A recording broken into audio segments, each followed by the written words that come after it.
Good morning, everybody, and this is your Dow Jones setups for today.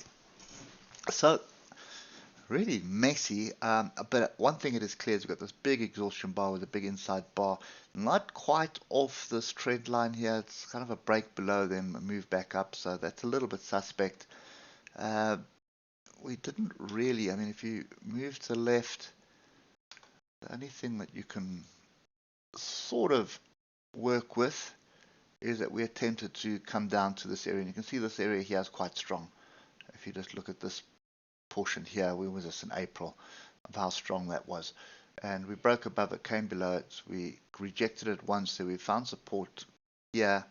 We didn't quite get back there, but nevertheless, that is the picture we have. The second thing that we do have is diversions. So you can see the cursor. So there's my swing low. There's my current swing low. This bar that's busy needs to finish before that's validated, so take it with a pinch of salt for now. But if you look at the oscillators, you can see there's my oscillators up there and they're down here. So that's diversions, that is bullish diversions. Moving averages are all pointing to the upside and we're above the 155, so that is an upward trend.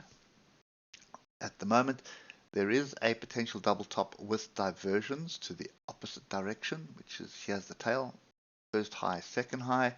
And again, if I just use my cursor, just have a look at the oscillators, you can see oscillators is high there, oscillator is low there while price is high. So that is a level to pay attention to for now. So first things first, let's get rid of noise. That diagonal is not applicable to what we want to do today. And let's get down to the levels that are going to help us. So first things first, on the 3 hour, we do have a crossover the moving averages. We are above the 155, so we are in between the moving averages. That is an indication that we're probably going to range. We do have this inside bar, which is a bullish setup. And I'm trying to do two things at once here, but there is my level on the 3 hour. There's my swing high. Hasn't been tested last week.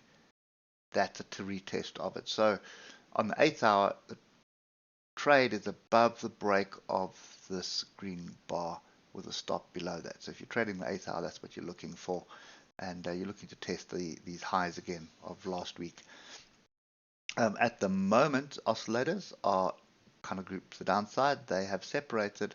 One of them has crossed over, the other one is about to cross over. So that is setting up a move to the upside. When we look at the hour, oscillators are all over the place and we've crossed over all the moving averages, and this is an indication we are potentially have a bearish setup.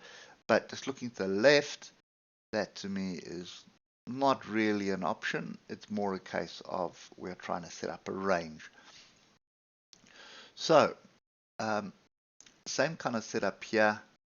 You can see it's not a pin bar, it's not an inside bar, it's not an engulfing bar on the hours, so that's not really a setup. On the higher time frames it is, and that just indicates that what you're looking for is a break above there. So that's 34,190 is what you're looking for in order for this to move the upside. And the logic makes sense because it would break this downward trend line, it would get above the moving averages. So you want to break and a retest back into this area here before you start looking at longs on the hour. So let's just look at the intraday view on the 15-minute. Sideways, big move down, big move up, and then just drifting lower. So no real structure here. If you look at the 15-minute, we are below the 155, so the trend is down. We've got big support below us. So you can see these three areas here. There's a massive amount of support below us. It's going to take quite a bit for us to punch through those. The way we're drifting, it's really just people being cautious, not buying into it, and waiting for something.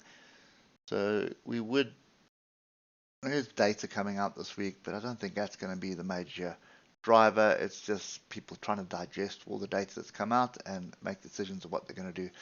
At the moment, it's kind of a situation where nobody's really buying. There are some strong sell-offs at the opens, but I don't think that's much to write home about just yet. So anyway, from the hour,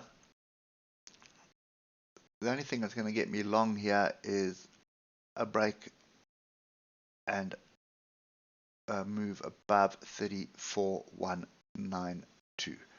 So that's going to be my line in the sand on the hour. If I drop down to the 15-minute and I look for structure here, you can see it's pretty much the same level. I want to get above that. That's going to get above all my moving averages and then set up a move to the upside. Trades the downside. There are some scalps to the downside, but I'm not really keen on risking that. You probably, if you've got time, you probably want to be down on the 5-minute charts and just pay attention to what's happening here. So you can see big, strong downward trend here, and then consolidation. This would have got you out if you're watching the 5-minute, and then move to the upside, retest, another opportunity to short, and we are still in short territory. So for as long as you stay below the 155 on whatever time frame you're trading, whether it is the 5 or 10 or 15-minute time frames, your trend is down. You're probably looking to come and test, I wouldn't say the bottom, more than likely close this gap here. Let's make sure there's another gap further down. It looks like there's a little one here, but very small. So you'd be looking to test 34,043 and 3,400 again. So yeah, that's kind of the view I've got at the moment, but I'm more in favor of waiting for a long, so rather wait for the setup here. And the other logic here is strong move up, pullback, flag, break, move up again. So that's kind of what I'm looking for. Okay, anyway, hope that helps. If it does, drop us a thumbs up, leave us a comment, even better, give us a share on Twitter or Facebook or whatever social media platform you're on. Really appreciate that. Enjoy the rest of your day, and I'll catch up with you tomorrow. Cheers for now.